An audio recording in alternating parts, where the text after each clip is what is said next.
بسم الله الرحمن الرحيم الحمد لله رب العالمين وبه نستعين والصلاة والسلام على خاتم الأنبياء والمرسلين نبينا محمد وعلى آله وصحبه أجمعين أما بعد حديث yang ke-31 عن أبي العباس سهل بن سعد الساعدي رضي الله عنه قال جاء رجل إلى النبي صلى الله عليه وسلم فقال يا رسول الله دلني على عمل إذا عملته أحبني الله وأحبني الناس فقال ازهد في الدنيا يحبك الله وازهد فيما عند الناس يحبك الناس حديث حسن رواه ابن ماجه وغيره بأسانيد حسنة.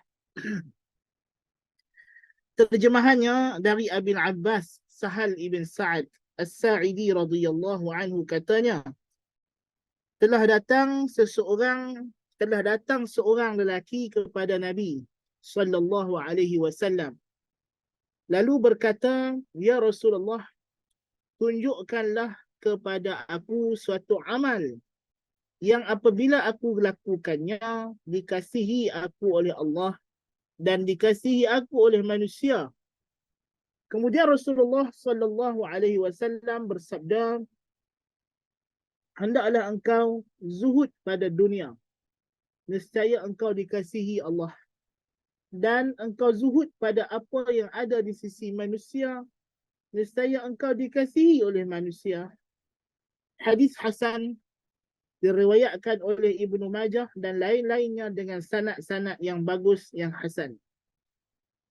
Syarahannya, hadis ini diriwayatkan oleh Ibn Majah dan orang yang lain daripadanya dari Abil Abbas, iaitulah Sahal ibn Sa'ad As-Sa'idi. Nama asal bagi Sahal ialah Hazan, artinya duka cita ataupun keras. Kemudian Rasulullah SAW tukarkannya dengan Sahal, artinya mudah. Hadis ini mengandungi suatu penilaian dari segi ilmu jiwa atau ilmu akhlak dan tasawuf. Satu-satunya penilaian yang sangat menarik perhatian mereka yang berhasrat untuk meningkatkan pribadi ke makam yang tinggi, makam yang dikasihi Allah serta dicintai manusia melalui saluran yang suci dan jalan yang diredai. Yang pertamanya, zuhud pada dunia dikasihi Allah. Menurut riwayat hadis tersebut, bahawa seorang yang datang menemui Rasulullah sallallahu alaihi wasallam lalu seraya dia berkata, ya Rasulullah, tunjukkanlah kepadaku satu amal yang jika aku lakukannya tentu aku dikasihi Allah dan manusia. Kemudian Rasulullah sallallahu alaihi wasallam menerangkan kepadanya amal itu sebagaimana yang disebut dalam hadis itu.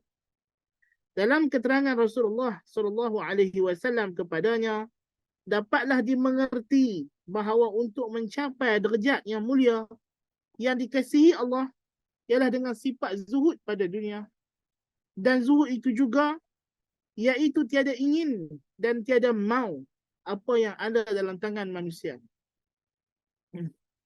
Arti zuhud menurut bahasa ialah berpaling dari sesuatu atau tiada mengkehendaki kepada sesuatu kerana tiada mutu dan nilainya. Di sisi istilah syarak ialah mengambil sekadar yang perlu dari suatu yang diyakini halalnya. Manakala erti wara' ialah tiada mau mengambil atau menggunakan suatu yang syubhah, yang kesamaran hukumnya kerana ditakuti jatuh kepada haram. Ulama Islam, terutama dari kalangan ahli tasawuf, telah lama memperkatakan pengertian dan tafsiran perkataan zahid, yakni orang zuhud.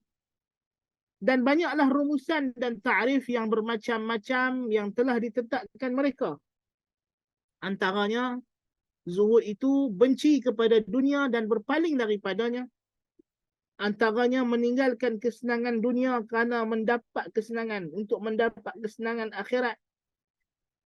Antaranya kosong hati daripada sesuatu yang dikosong oleh tangan. Yang apa yang tak ada di tangan dia tak faham. Menghindarkan duka atas yang tiada dan menghilangkan gembira dengan yang ada.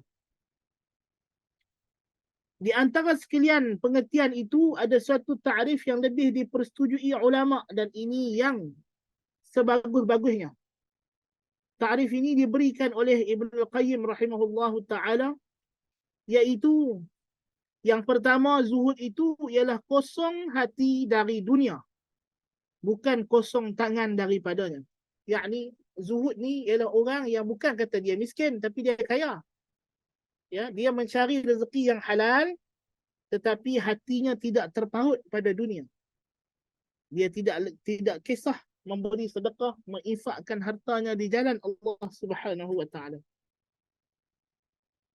Yang kedua, zuhud itu ialah kosong sama sekali daripada sesuatu, sama ada dunia ini maupun dari syurga dan akhirat kelak, kecuali Allah. Artinya kepada Allah sahajalah tempat tumpuan dan tujuannya untuk mencapai setinggi-tinggi keredaan. Inilah zuhud dari golongan muqarrabin. Orang yang dekat dengan Allah, zuhud ialah dia tak mau apa-apa. Dia tidak mengharap apa-apa ganjaran kecuali nak melihat wajah Allah. Bukan tak mau masuk syurga, tapi tujuan nak masuk syurga tu apa? Ada orang dia nak masuk syurga sebab dia baca dalam Quran, Tuhan kata dalam syurga ni ada makanan itu, makanan ini, ada sampai 100 isteri boleh berhubungan seksual. Ada orang dia teringin nak masuk syurga sebab kelazatan dan kenikmatan syurga. Sebab nak hidup senang dalam syurga. Itu tidak salah. Tetapi orang yang lebih tinggi makamnya, tujuan dia nak masuk syurga ialah dia nak melihat wajah Allah. Dia nak memandang wajah Allah, nak bertemu dengan Allah. Inilah az-zuhud.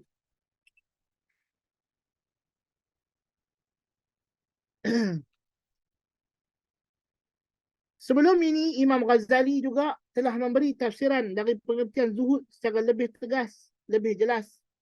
Iaitu kata beliau, bukanlah orang yang zuhud itu orang yang tiada harta. Tapi orang yang zuhud itu orang yang tiada dibimbangkan oleh hartanya, sekalipun harta seluruh alam ini kepunyaannya belaka. Jadi orang zuhud tu bukan orang yang tak ada harta. Mungkin dia orang yang paling kaya di dunia. Tapi hatinya tidak ada paut pada dunia. Hatinya terpaut kepada akhirat. Ya. Jadi dia tidak tamak kepada dunia. Dan disebabkan itu zuhud dengan dunia, maknanya kita zuhud dengan apa yang ada pada manusia. Kita tidak teringin tengok orang tu kaya, orang ni kaya. Yang kita teringin apa? Kita tengok orang tu rajin pergi masjid. Orang tu rajin sedekah. Kita teringin, kalau aku boleh sedekah macam dia, ada duit macam dia, boleh buat sedekah banyak. Jadi kita tengok orang kaya ni ada dua jenis. Kita tengok orang tu kaya, hidup mewah. Kita teringin ada dua benda. Teringin nak jadi kaya macam dia, nak senang macam dia semata-mata untuk senang di dunia. Yang ni tidak disuruh, bahkan dicela.